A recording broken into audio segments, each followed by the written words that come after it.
Salawat dan salam semoga selalu tercurah kehadiran baginda Nabi besar Muhammad sallallahu alaihi wasallam. Mudah-mudahan yang hadir semua ini wajib mendapatkan syafaatnya Nabi Muhammad sallallahu alaihi wasallam. Kepada seluruh asatidzah, Ustaz Syekhu dan para asatidzah yang lain serta pengurus dan juga panitia maulid, terkhusus yang saya kenal karena nggak dikasih contekannya, yaitu Bang AA, mudah-mudahan beliau dan keluarga dan seluruh orang tua kita ini berkah dunia akhirat. Amin ya rabbal alamin.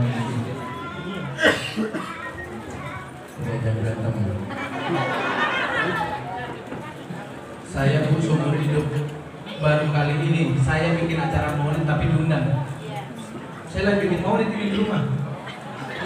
Saya lagi bikin acara maulid. Bang A bilang tolong kita bikin acara maulid. Dulu sebelum anak banyak ngajar kemana-mana di pondok, kenal udah sama Bang A.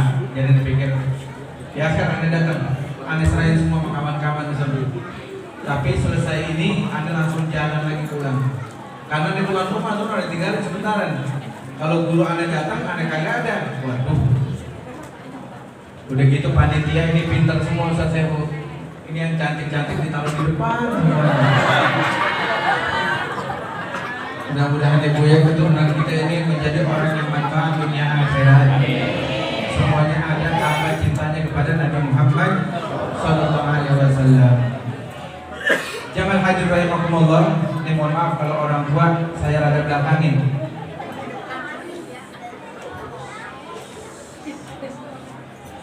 Kalau berisik kami lihat nih.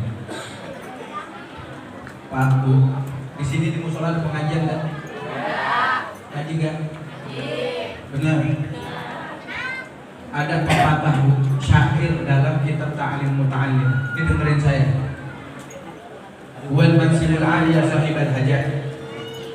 Idza gatau bi fawatil manasib aw zalat dunya wa tayyiba wa na'imaha faqabbit fa'inal ilma khairul mawahib. Artinya kurang lebih begini. Saya pengen ngambil garis besarnya. Semua nabi, 124.000 nabi itu ketika wafat nggak ninggalin warisan duit. Yang ditinggalin sama nabi itu ilmu. Makanya berat tuh ngejar warisannya Nabi. Jangan warisan Nabi, warisan orang tua aja kita urusin capek bukan main. Apalagi warisannya Nabi. Tapi capeknya di sini berkorbannya itu penuh lebih daripada ngejar warisan orang tua. Apa yang dites sabarnya? Duduk majelis taklim patah gatal ngeliatin jam mulu. Ini penceramah lama amat kapan kelarnya, ini itu dan sebagainya. Taklim juga begitu dan lain sebagainya. Berat cobaannya. Nggak bakalan manusia berhasil ngejalanin hidup mau rumah tangga mau apapun kecuali ada dua ini. Ingatin saya, ntar bapak ibu-ibu mulai jadi ngomong. Habis saya taruh di tengah-tengah ini. Ini kegedean egonya. Egonya kegedean jadi dengung. Jadi kayak petinju taruh tengah-tengah, saya bingung ada mana.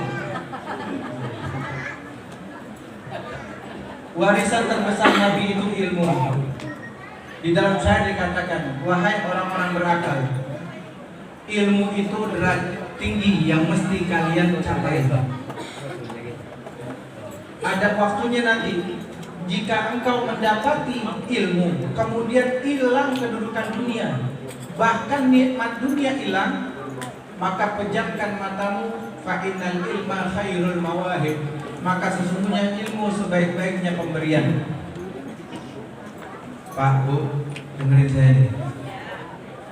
Manusia kalau ada posisi mulia dia, tapi ketika udah kagak ada, hilang kemuliaannya.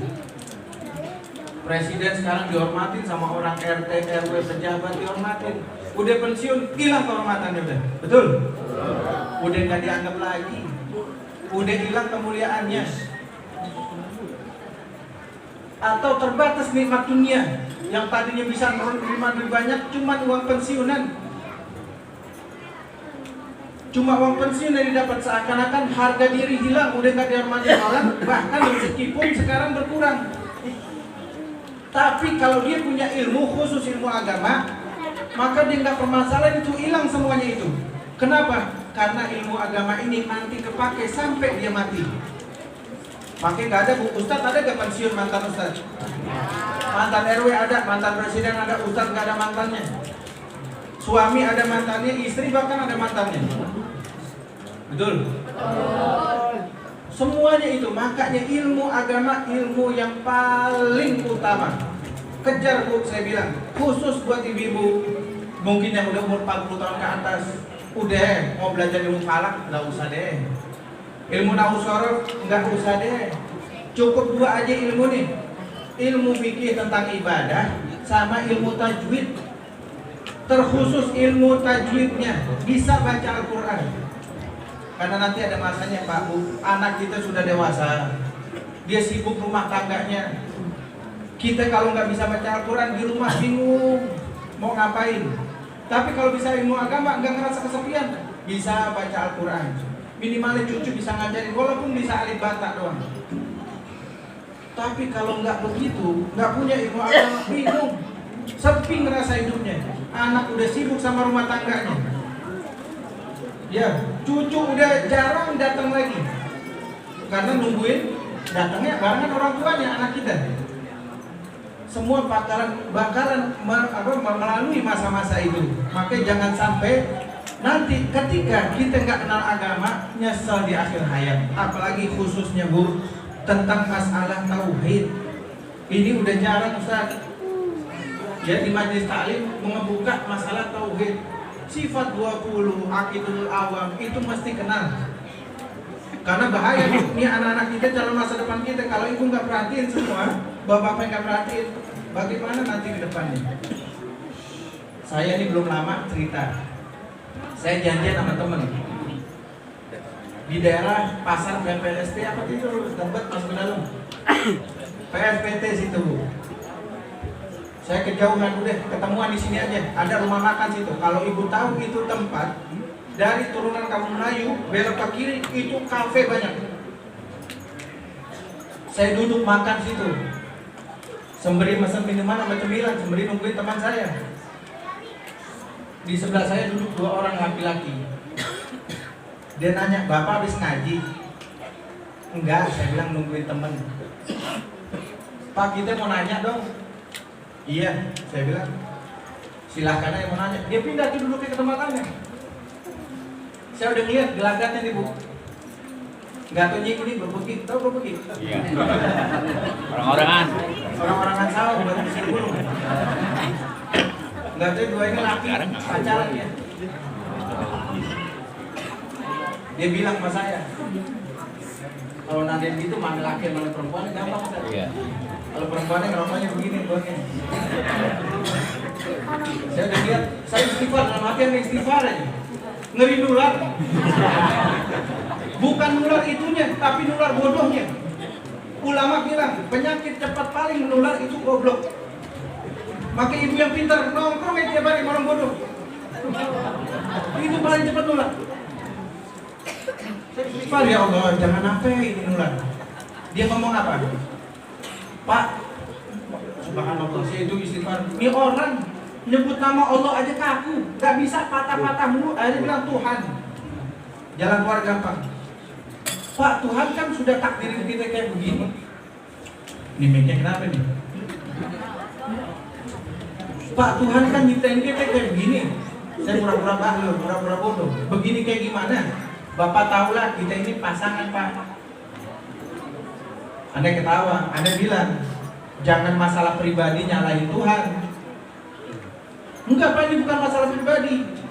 Mungkin dulunya dia demen sama perempuan, mau ngelamar, maharnya kegedean, atau ditinggal kawin, dia gedek, udah ada laki aja dah. Makanya Bu, jangan ngeberatin kalau ada orang baik niat mau melamar anak kita. Kita lihat dulu bagaimana dia ini. Gitu ya Pak Bu ya, jangan mikirin mahar dulu. Apalagi ada orang itu nikah, alhamdulillah kemarin dia nikah. Udah berapa tahun nikah? 2 tahun, belum punya anak belum? Kata mertua, "Bib, jangan punya anak dulu kalau belum punya rumah." Ada yang bilang mertua aja, apaan kayak gitu? Ada yang kayak begitu modelnya. Padahal nanti ta'amul wahid kafarisnya itu cukup buat 2 orang. Maknanya Allah tambahin rezeki kalau punya banyak yang diurus. Gak usah takut.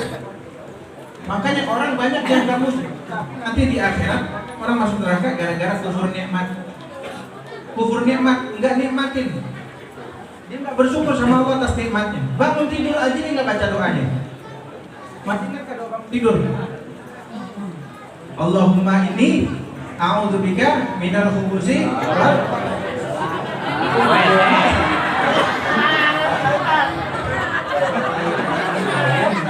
salah siapa nurut aja. Nah kalau yang ngaji kan gitu. Kalau yang ngaji, wah tapi salah. Tapi kalau yang nggak ngaji ngikut aja, masih gampang disesatin.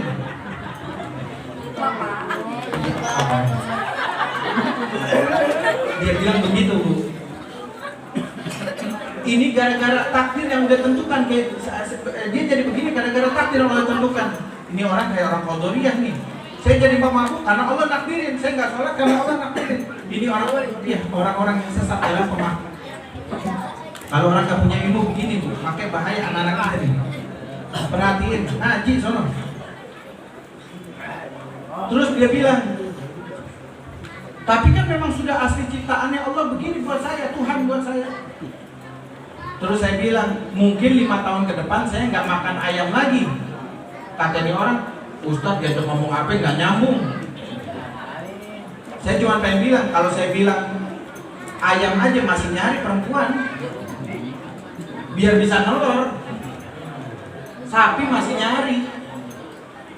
Lah ini manusia dikasih akal. Lah kalau begitu ke depannya, perempuan suka perempuan, laki suka laki-laki, nggak ada keturunan lagi, udah habis manusia udah. Makanya kalau ayam aja nggak nyari betina, kita nggak makan ayam lagi, mana mau ada telur. Karena dia nggak paham, dia cuma ketawa doang. Kalau saya langsung ngomong, kamu ini binatang lebih berakal daripada kamu, dia pasti marah. Anda ngambil kiasan aja, biarin nanti pulang mikir. Terus dia nanya, Pak, Tuhan itu maha kuasa. Saya bilang, iya. Tapi saya nggak percaya dengan adanya Tuhan. Ini yang nyetel mic sensi apa gimana sih? Dan begitu dong. Tuhan itu maha kuasa kan? Iya, tapi saya nggak percaya dengan keadaannya. Saya bilang, kamu ini apa? Nggak, pertama dia bilang, ente percaya kepada Nabi Muhammad? Ente beriman nggak kepada Nabi Muhammad? Dia bilang, enggak. Loh, ente ini agamanya apa? Dulu saya Islam, sekarang ateis. Tahu ateis, nggak percaya adanya Tuhan. Jadi semua dengan akal aja. Jadi pernah Allah bantah amma yatasaaluna 'anil naba'il 'azim alladzi hum fihi mukhtalifun. Itu di saat itu banyak orang-orang kafir, Muhammad ini dongeng, masa orang udah mati dibangkitin lagi bisa? Sedangkan orang beriman di saat itu percaya, udah denger.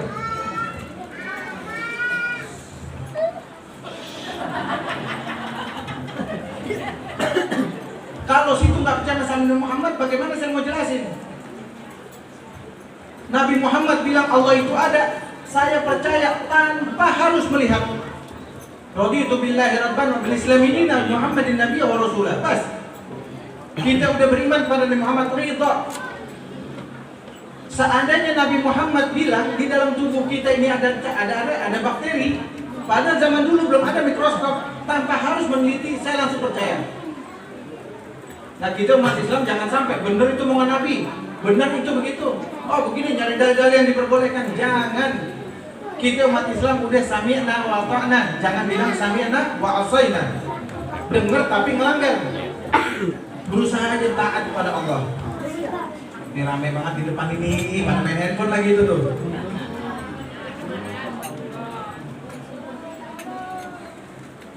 Ya, Anda baru tidur 2 jam ini ngantuk. Udah cuma baru nyampe namanya tamu datang dikasih minum dulu, kasih makan dulu, langsung ceramah. Saya masya Allah Ustaz, saya harus sabar. Akhirnya dia bilang, Beb, Allah itu maha kuasa kan Beb? Nah dia bilang, iya nggak usah diraguin lagi. Nih abang kehonya kegedean. Kehonya kegedean ini.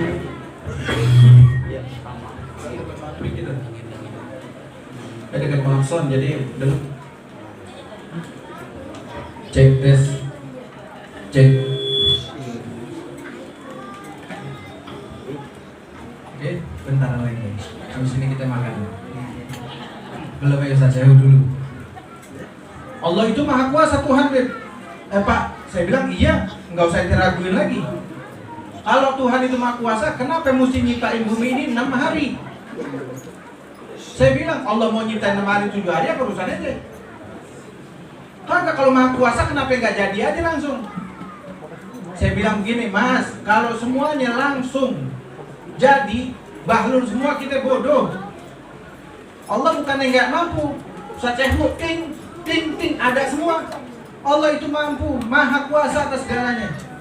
Tapi Allah pengen begitu adanya manusia, karena adanya pernikahan, ibu mengandung, akhirnya orang yang punya Allah berikan pikiran, dia mau mikir, kok bisa dalam kandungan, dia teliti, akhirnya ada dokter kandungan.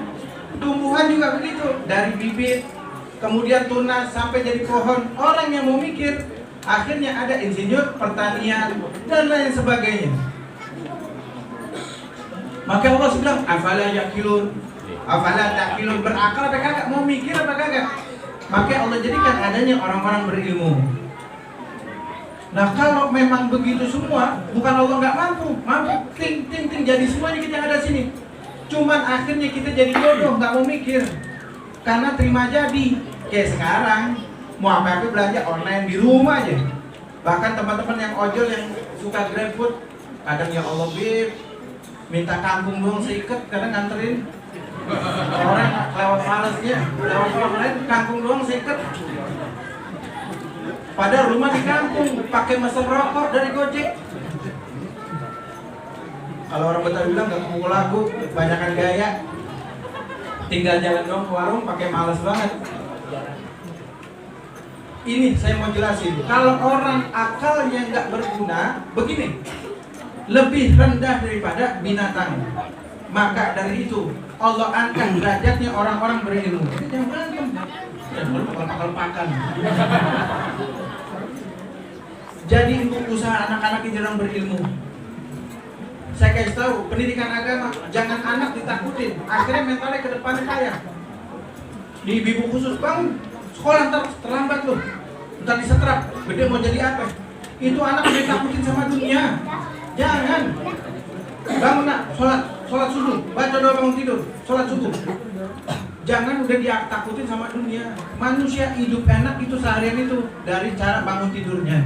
Kalau bangun tidurnya nikmat, insya Allah seharian itu dia penuh nikmat.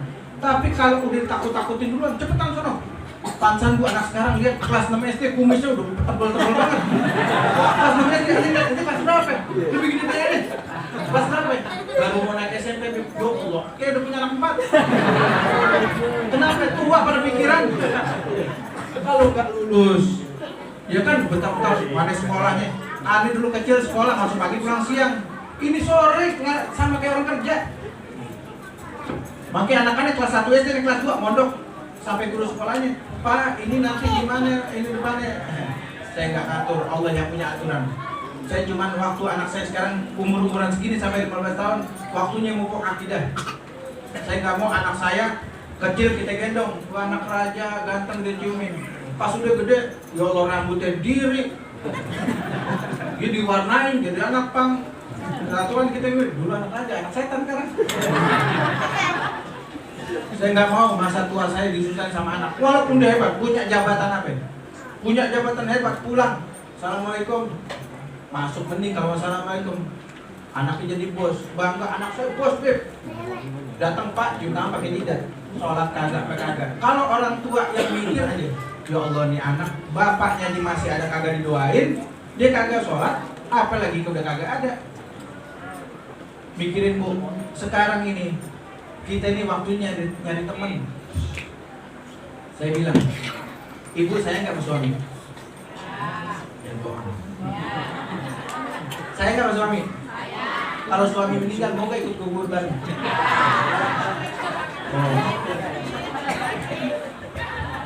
Nggak ada bu, yang namanya cinta sama kita di dunia, kita yang susah dia mau ikut sama kita. Apalagi kita mati dia ikut sama kita, nggak ada. Cari teman yang sampai kita mati dalam kubur ngikutin, nemenin kita. Apa itu? Amal soleh sama Al-Quran. Makanya jangan jauh-jauh dari Al-Quran. Saya bilang ibu, anak sayang mama sayang sama kita. Emaknya minta apa nih dikasih. Tapi kalau emaknya mati, nggak bakal dia mau ikut kubur bareng sama emaknya. Jangan kebanyakan nonton drama Korea, makanya nggak ada itu begitu kebanyakan. Baca Al-Quran bu, jangan jauh. Saya bilang ini, jangan sampai nyesel. Ketika mati baru tahu. Orang mati yang udah mati sekarang nih dalam kubur, bukan berarti nggak ngeliat, kadang kita ngeliat, bahkan orang tua kita ngeliat. Kadang kita ngeliat, dan mereka ngeliat, ya Allah nyesel dulu begini, nyesel. Tapi udah ketutup. Penyesalannya udah nggak berguna lagi. Kenapa? Karena nyawa sudah nggak ada. Nggak ada bu di sini yang bakal hebat. Mau Habib, mau Ustadz, mau Kiai pasti mati. Superman aja yang hebat mati. Superman tuh. Iya. Jadi nggak ada ini manusia hebat, jagoan apa, nggak ada. Nggak ada. Sehebat-hebatnya jagoan nggak ada yang kuat bu, nahan mules. Nggak ada. Hebat deh kalau dia kata Samson kayak Superman. Dia kalau udah berhasil di ujung tanduk kebelet, nggak ada yang kuat. Jadi manusia itu penuh kelemahan. Ya bu ya, jadi jangan jauh-jauh dari majelis taklim. Hadir kita berusaha mengambil warisannya Nabi ilmu. Sedapatnya yang Allah berikan pada kita, berarti itu rezeki yang Allah berikan pada kita. Amalin biar menjadi manusia yang baik, manfaat di dalam hidupnya dan di matinya. Nggak usah peduliin bu, kita hidup ini di gang, anggapnya ini hutan. Sebelah kita mungkin ada serigala, sebelah ini. Jangan, aneh selalu bilang, barusan sama kawan aneh bilang, jangan pikirin orang yang benci sama kita, pikirin aja orang yang sayang sama kita. Nggak usah mikirin. Iya pastilah orangnya. Nggak usah, nggak mikirin aja orang yang sayang sama kita, jangan pikirin orang yang benci sama kita. Biar kenapa? Biar kita panjang umur bisa melihat anak kita sampai gede. Amin. Tapi kalau melihat orang dibenci, pikirin terus, udah pendek umur. Iya, karena tiap hari gedap mulu, hati panas mulu. Dalam rumah dengar suara motor, dia tuh kesel. Dengar suara sendiri, dia tuh kesel. Dengar mama dia aja kesel. Jangan percuma sayang diri kita. Pikirin aja anak kita. Yang benci sama kita gak ada urusan. Gitu ya, kita pikirin sayang sama kita. Jangan sampai kita mikirin yang benci, anak kita nyamperin mama, son mulai pusing. Orang yang sayang sama kita malah kita cuekin. Ente malah pikirin orang yang benci. Jangan buang energi. Yang betul-betul aja, tapi diamunin. Ya. Biar manfaat. Ingetin omongan saya ini simple. Nggak bawain hadis yang panjang, kasihan udah nenek-nenek kebanyakan. Tapi masih cantik. Ya perempuan masa ganteng kan cantik. Manfaatin waktu sebaik-baiknya biar hidup kita berguna buat anak kita. Orang lain lupa kebaikan kita nggak masalah, asal jangan anak kita lupa kebaikan kita. Ya, makanya ibu-ibu jangan ngomongnya suwe, jangan ngomongnya anjay, jangan ngomongnya ini malu pakai jilbab begitu semua ya.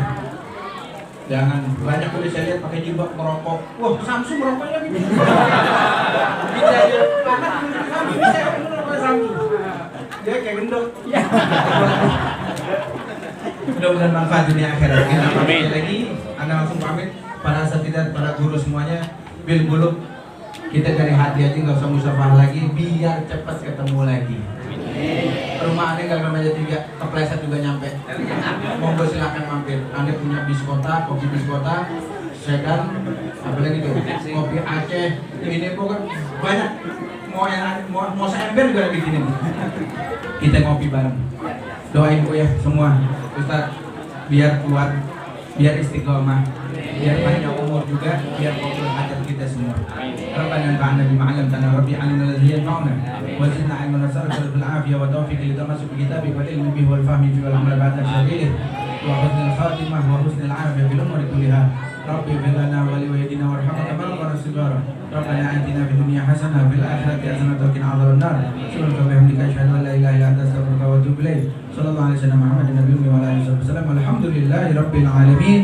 Assalamualaikum warahmatullahi wabarakatuh.